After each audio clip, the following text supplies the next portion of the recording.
Hey guys, welcome back. Today we're trying something new, we're trying something different. As we all know, the world is not really black and white, it is all gray. So we're trying to explore some topics that lead to a lot of black and white answers, and we're trying to find the gray there. We're going to try and portray diverse, differing, extreme opinions to the best that we can and question each other in ways that we can probably then end up in a semi-gray area. It will allow us to check the validity of the beliefs as well as dig deeper into the other side. Neither of us hold these extreme opinions one side or the other, but it's more of a introspection into these topics.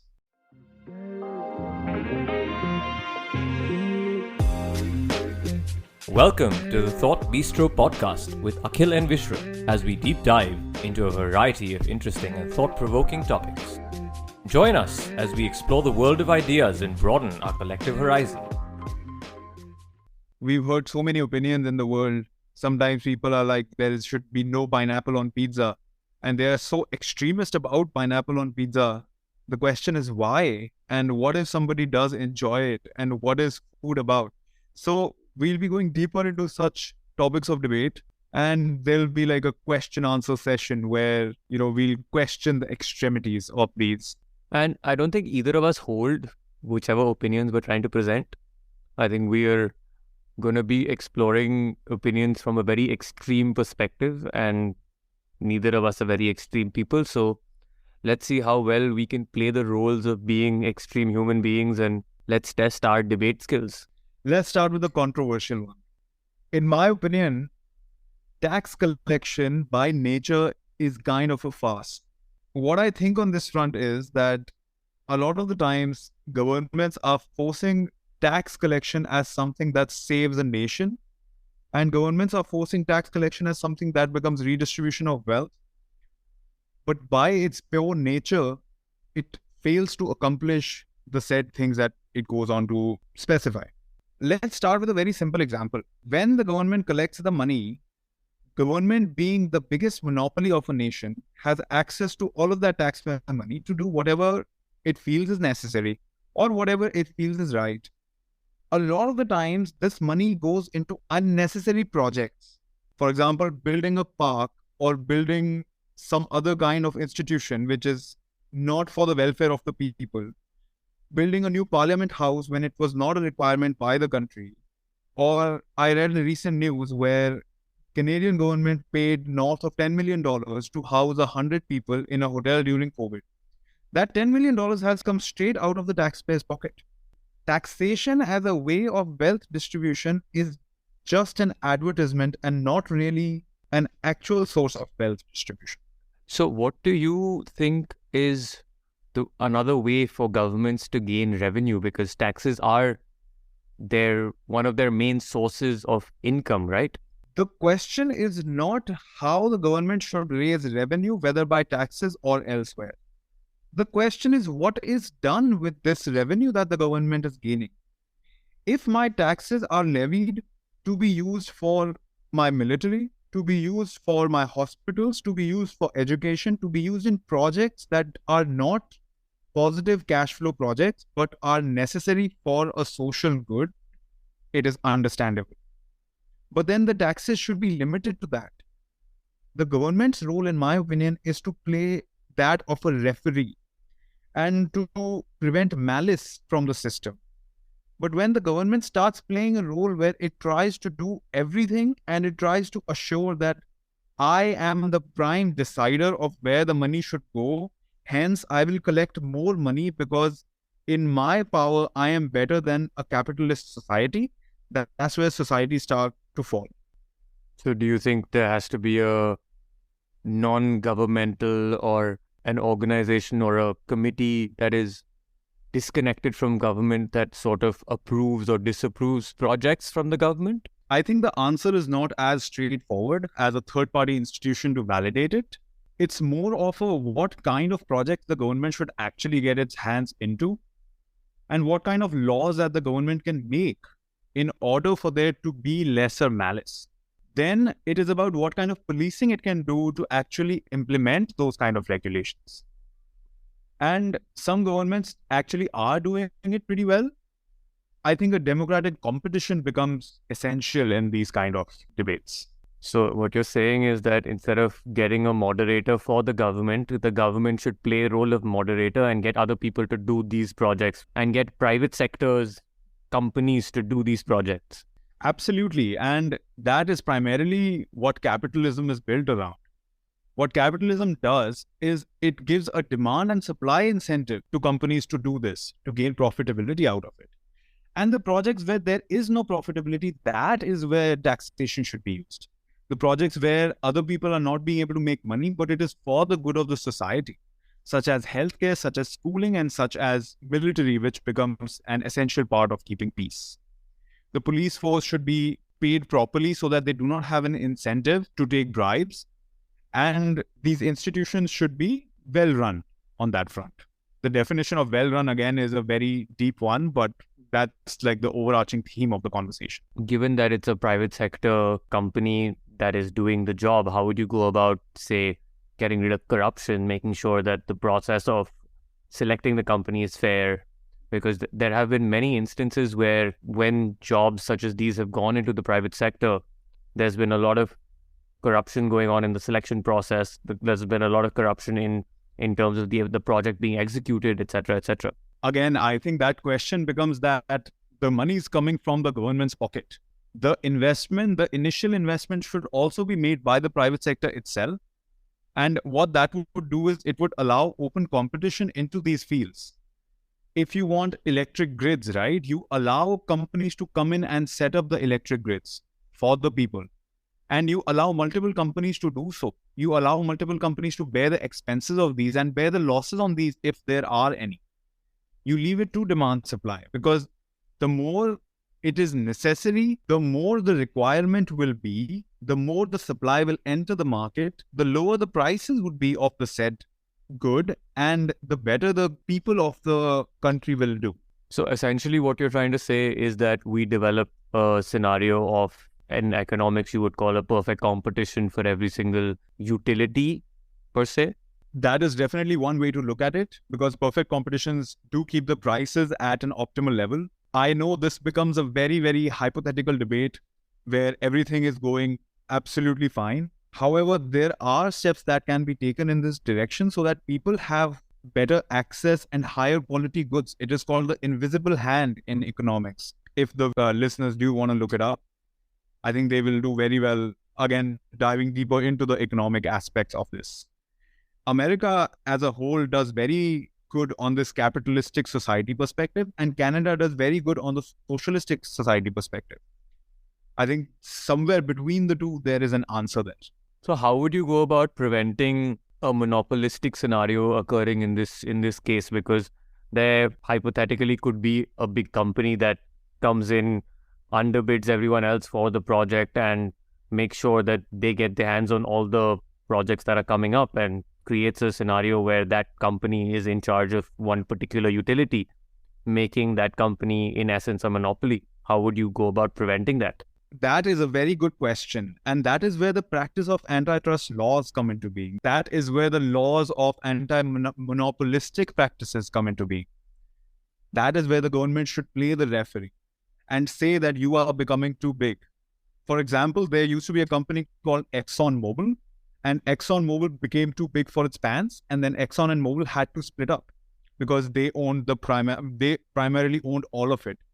Similarly, there used to be a company called Enron, and Enron had its hands on the complete electricity grid of California, and they had to be taken out of California on that front because they were misusing their sources and they were misusing their power. Also, if the companies are just underbidding everybody else, they'll probably not stay profitable for long, which again, since the government is not the one supplying them with the money, and since the government is not the one subsidizing all of this, they will go out of business by themselves. You don't have to do anything for them to go out of business. So essentially what you're saying is that you don't have a problem with the way taxes are collected. You think the process of collecting taxes is fair, but the way they're utilized is where your problem lies. I think that is definitely a very good way to put it. The other problem is that the people who actually do know how money works lie in the private sector, and they will not go and work for the government. The way the government officials are put into place becomes more of a popularity contest than a skill-based contest, and giving so much money in the hands of one monopoly and hoping they will do everything. It just becomes a blame game by the consumer saying the government has not done this for me, and it becomes a blame game from the government saying that we are only so capable that we can only do so much. I think there has to be a good middle way for this to happen. I think speaking of middle ways, this is a very good segue into the topic that I was thinking about. As you said, right, that the government places people based more on a popularity contest than it does on skill. So I've been thinking about this whole thing of budgets, right? Because India just had its budget for 2023 today. And, it was touted the quote unquote election budget as it was the only full budget, or it was the last full budget that this government would come out with before the elections that are to take place next year. So it got me thinking that, what exactly is an election budget, and why is it that we allow things such as general elections to determine how a government would, say, spend its money for the next 1 year? So a lot of people were expecting, taxes to be reduced, because if you reduce taxes, your consumers are happier because they are getting more money in their pockets, so they're more likely to vote for this particular government. So I started doing some research as to how budgets are affected by upcoming elections. And do they actually affect the budget at all? Or are they just, is it just something that people have in mind? And is it just some narrative that people use? So I found a paper written by Min Shi and Jacob Svensson, where they examined the relations between elections and fiscal policy. And they found that the fiscal deficit increases by almost 1% in election year. It's a lot more prominent in developing nations rather than developed nations. I mean, that would make sense because developed nations tend to have a more stable political regime. So, one doesn't really have to go around giving so many freebies to people to get votes. Speaking of a little more country specific, I found in India, the election budgets have a major swing. So the government during election years, the government revenues from taxed and non-taxed sources fall short by 7.7%. So essentially what the forecast for the revenue that the government provides in the budget on a regular year would fall short by around 3 to 4%, whereas in an election year, they tend to overstate their revenue, and that number usually falls short by 7.7%. They're also very optimistic about how much they will be able to rein in expenditure and control their deficits. The variance for the forecasted expenditures and the final numbers are usually off by 0.1% in a non-election year. In an election year, this increases to 3.6%. So essentially, both revenues fall short and expenditures are more than what they should be. So the levels of borrowings and deficits end up rising a lot more in election years than in non-election years. So given that the elections happen ever so often, some countries it is every 4 years, some countries it is every 5 years, don't you think that an increased budget, even if right before elections, might actually cause some good infrastructural changes in a country? Good infrastructural changes would have to be a little more long-term, right? Just giving away some tax reliefs or some freebies just before an election year doesn't really end up translating into long-term gain. This is very short-term thinking, and this has taken place over numerous accounts in a lot of different countries and states where there is elections where governments or probable governments will offer the voters goodies and remittances and things like that just to gain their vote for that one election term, and then they're back to square one where things are harsher than as harsh as they used to be, or sometimes even harsher than they used to be. So I feel, isn't that just sacrificing long-term gain for some short-term power and like winning a popularity contest? So innately, democracy is based on a popularity contest, right?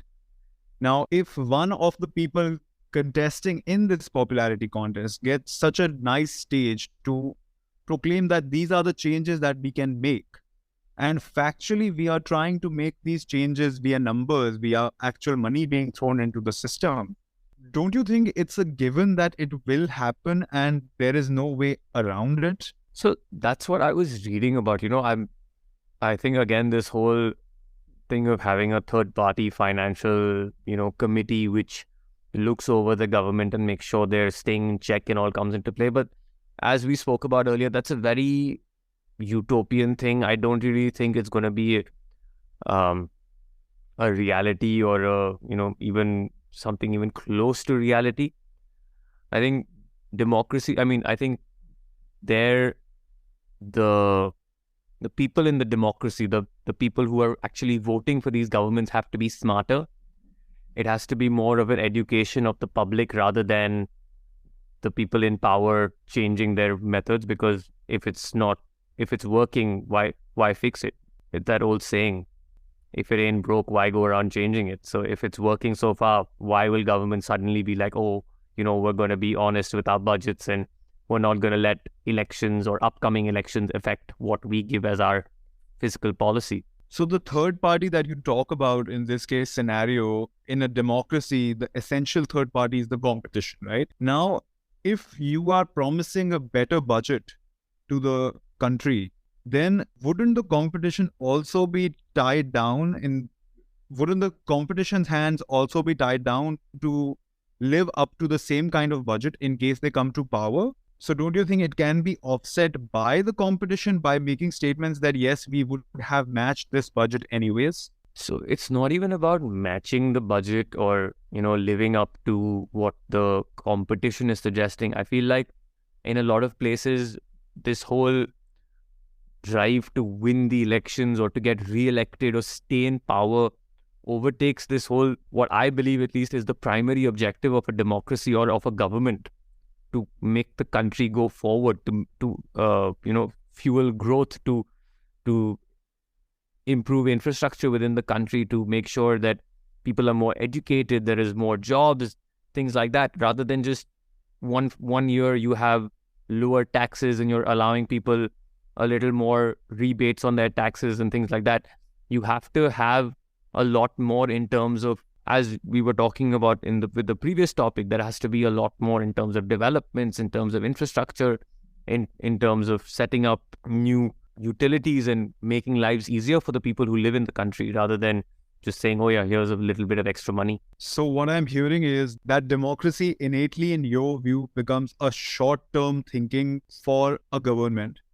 Don't you think when the governments do go for a longer-term project and for a longer-term budget, it goes kind of unseen, and sometimes the claim can lie with the competition of the completion of the said project?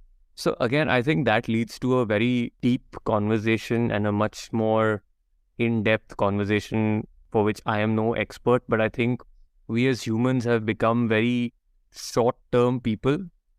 We have lost the ability to look at the long term. Everything today, we want it to be 10 seconds, 5 seconds, reels. We've gone from videos to reels to shorts to everything. Everything is in short form content. Grab your attention quickly and let it go, because the attention span is just a split second. So similarly, I think when it comes to governments and politics and budgets, we have also become very short-term minded. We want results immediately. When we make an investment in the stock market, we want to see gains immediately. If something is not giving us gains immediately, we end up, moving on from there. So I think we as humans have to give things time to run their course. So when there is an infrastructure project, when there is a, new highway being built or a new power plant being built or a new type of energy that is being tested, you have to give it its time. Not everything is going to be ready instantly, and not everything can be flawless if it's ready instantly, right? If that was the case, instant noodles would be the best thing ever. But there is a reason instant noodles are a college student diet, because they are quick, but they're not the most nutritious thing. Nutritious dishes often take time to be made.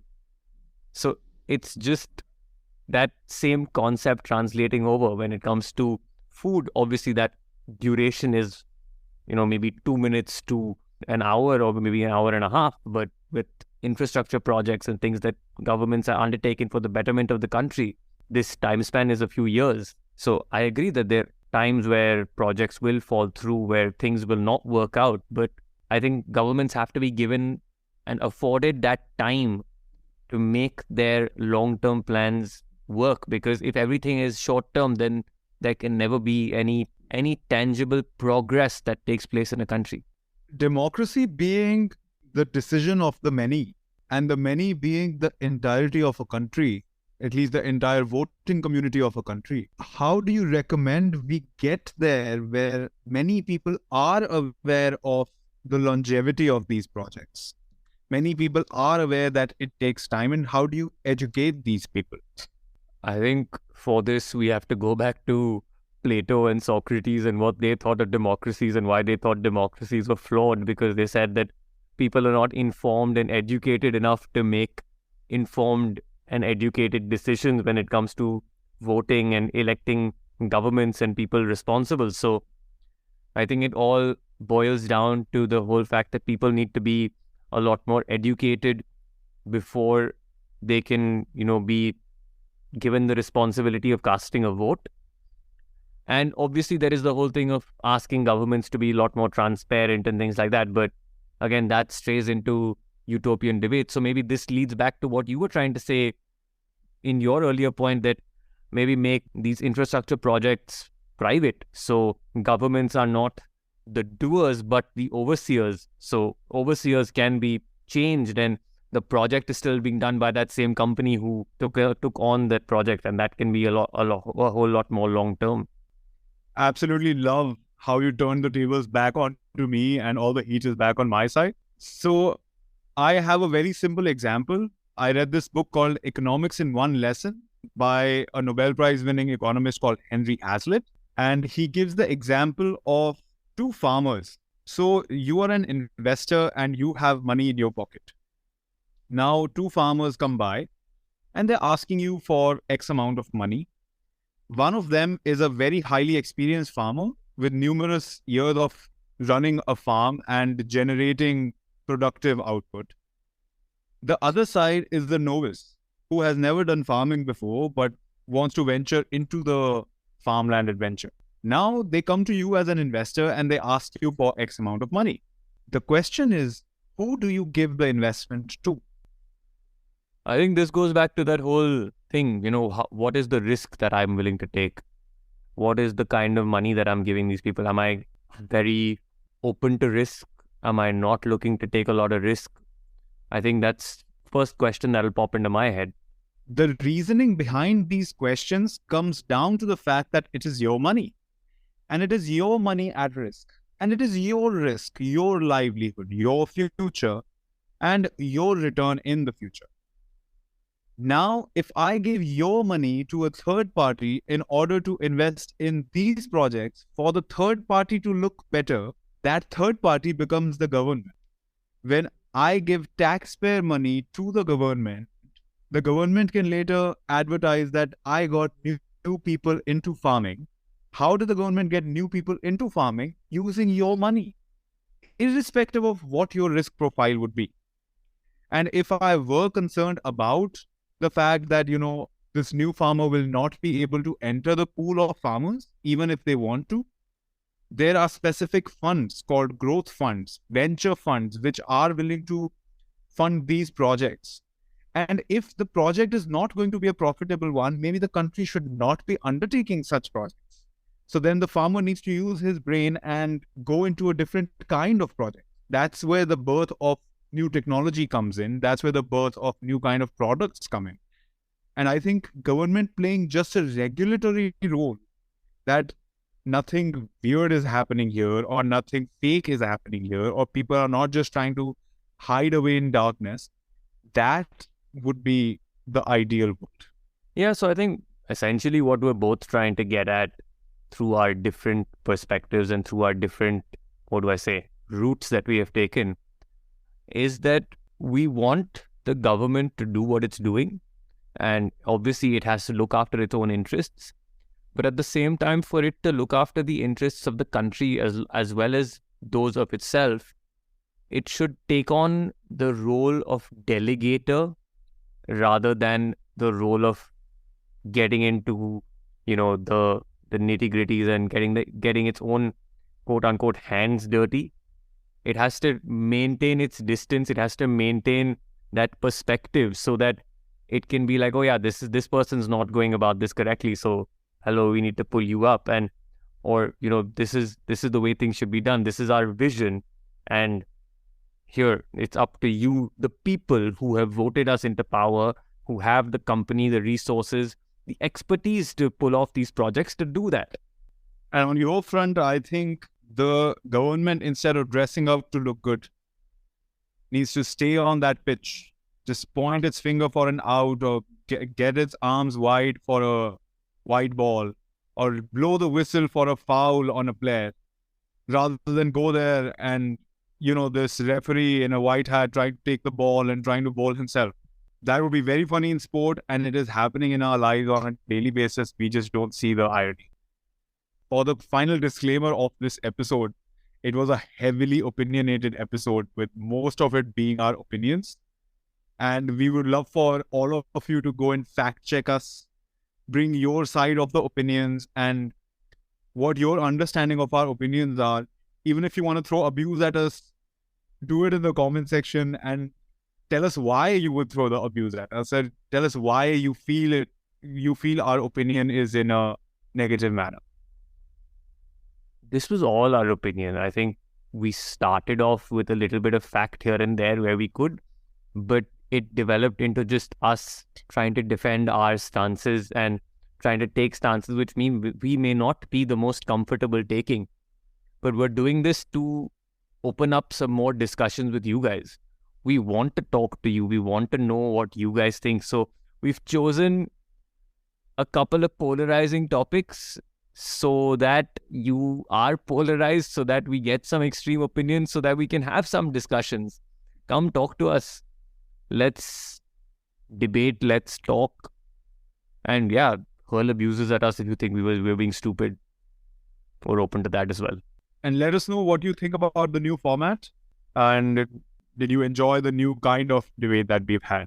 Thanks for tuning in to another episode of the Thought Bistro podcast. I hope you enjoyed today's conversation and were able to learn something new. If you liked the episode, please be sure to subscribe to our show and leave a review on your favorite podcast app. You can also follow us on social media. Our Instagram and Twitter handles are available in the show notes. Thanks again for listening, and we shall see you in the next one.